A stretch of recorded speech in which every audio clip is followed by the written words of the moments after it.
大家好，有朋友呢希望我讲一讲这个美国银行如何去电汇啊，最好是用手机 APP 操作。那么我们可以先看一下啊，其实手机 APP 的话，等一下我会操作给大家看一下。其实最终也是跳转到一个 PC 端的网页去操作的。那么我们可以看一下这网页上的话怎么介绍的啊。本身的话，这网页的话，网银我尝试登录，结果登录不上去，但是我手机的 APP 是可以登录的网银的啊。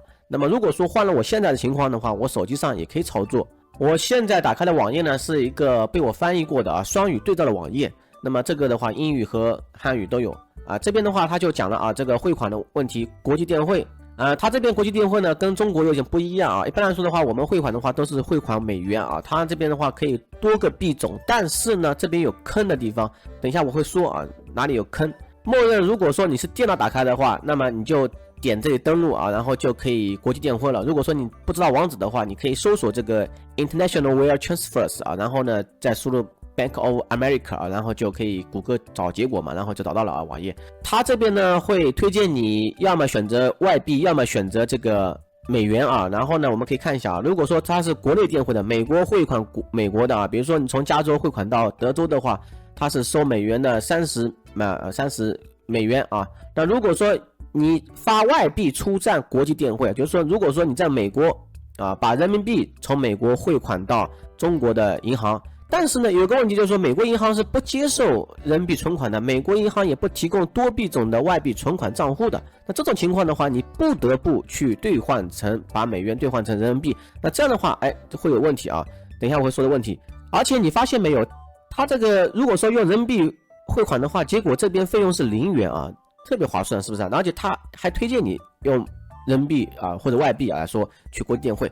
那如果说用美元电汇的话，就是传统意义上的我们国际电汇啊，从美国啊把美元汇款到中国，那么这个时候你会被收取45美元的汇款费用啊。那这个费用的话是电汇费啊，可能还包含其他费用啊。其他费用的话是考虑多种成本因素啊，包括这个收款银行啊，它也可能会收取费用。好。它有份 PDF 的文档啊，这份文档的话，它是关于转账信息的啊。这转账信息的话，包括 Zero 啊 ，Zero 的话，这个比较简单，之前我讲过啊。那么它这边有关于这个国际汇款的说明啊，它这边有给我提问啊，我应该国际汇款的时候用外币账户呢，还是用美元呢？啊，这边的话，它强烈推荐你啊。用这个外币账户啊，其实呢，外币账户它是有点坑爹啊。然后它这样罗列了很多条啊，第一个呢，什么免费啊，什么之类的啊，然后可以转换多少货币啊，200多个国家140多种货币是吧？然后呢，这边打个星号2号啊，2号的话星号啊，尤其是它这边提示你啊，就是没有任何的转换那个电汇费啊，这样的话就是吸引你去兑换外币。那么下面信息是一样的啊，这个的话是接收汇款啊。如果说你接收汇款的话，你用美国银行收中国的汇款的话，那你就用这个来收啊。但是它分账户啊。如果说这个美元或者说不知道的货币币种，那么汇到这个 SWIFT 的代码这个银行啊。如果说外币账户的话，那你就汇到这个银行啊，这不一样的啊。一个是在纽约，一个在北加州的旧金山。那如果说你汇款出国啊，这样的话在这里信息啊，在这里啊。那如果说国内汇款的话$30啊，那电汇出国的话，那分2种，一种的话是0，一种是45啊。0的话是外币账户。好，现在我们看的外币账户哪里坑爹啊？怎么坑啊？那比如说它这边有显示啊，这个汇率表啊，汇率表我们看一下汇率啊。那如果说1欧元的话是等于 1.1207。好，那么我换算一下啊，比如说我要换成欧元去汇款的话啊，那我换100欧元的话，我要给它多少钱呢？给它112.07的美金啊。那事实上的话，正常市场汇率多少呢？正常的差异市场汇率的话是107.49的美元，相差多少了？相差大概5美金啊。你说这个差价是很大的啊，就是5的话除以110嘛，差不多4%的这个汇差了。你说这个差价真的太大了啊。好，那么我们看看人民币啊，比如说我要换人民币啊，我要那个把人民币换成美元啊，人民币换成美元，把人民币卖给他。这个是卖的啊，价值的啊。比如说我人民币持有，我卖给他的话是只能卖135.8啊。事实上的话，人民币在中国的话，我换美元的话能换多少呢？基本上能换到145美金啊。那么差多少了？差不多10美金，对不对？那如果说我把人民币1000块人民币卖给美国银行，他给我135美金。那如果说我想换1000人民币的话，那我要付多少美金给他呢？如果说我要换1000人民币的话啊，这边的话他说了啊，就是如果说为了旅行啊，我要换外币的话，我要换1000人民币的话，我要给他155美金。你想想看，你想想看这个差价差多少大？等于说我把人民币先卖给他，然后再买回来的话，我差不多亏损20美金，这个太亏了啊。所以说呢，尽量我觉得还是汇款以美元币种为好，不要贪心那个零手续费。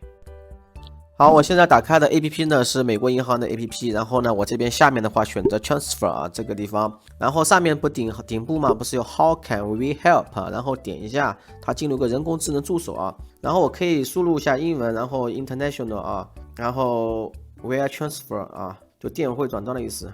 你也可以告诉他，我怎么样转钱转到中国，也可以问他啊，那他这样会提示啊，比如说转出去啊，接收啊，那么转出去我点第一个。然后他说 Let's go 啊，虽然说手机 APP 的话，它会跳转到一个电脑版的网页。好了，它在跳转电脑版网页了。好了，现在它已经打开了啊。然后呢，我们把它放大一下。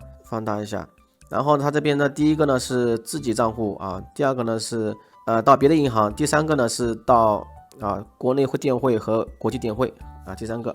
然后他让我选择在美国还是不在美国啊，就点那个地球的标志。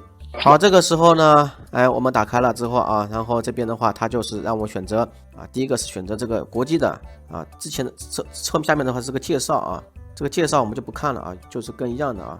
然后呢，我们选择这个国家啊，国家选择 China。第二条，你知道这个账户的货币币种吗？啊，其实中国账户是可以接受美元币种的啊。它这边有红色提示啊，然后呢，就是说这个资金的话是以美元的汇款汇过去的，不是换成人民币。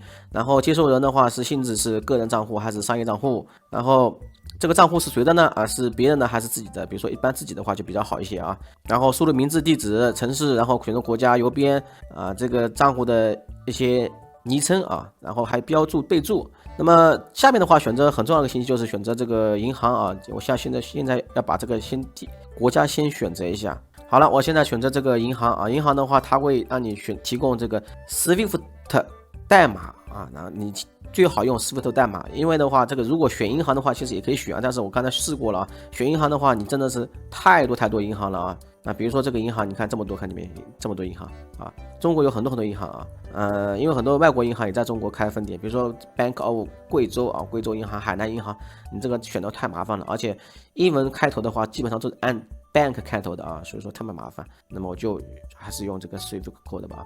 然后呢，最后呢，它要验证啊，验证信息的话，这边的话，通过美国手机号码啊，或者说这个借记卡啊，那么你就验证码通过之后就可以转账了啊。基本上我就不转了啊。反正就这样子操作流程，其实很简单。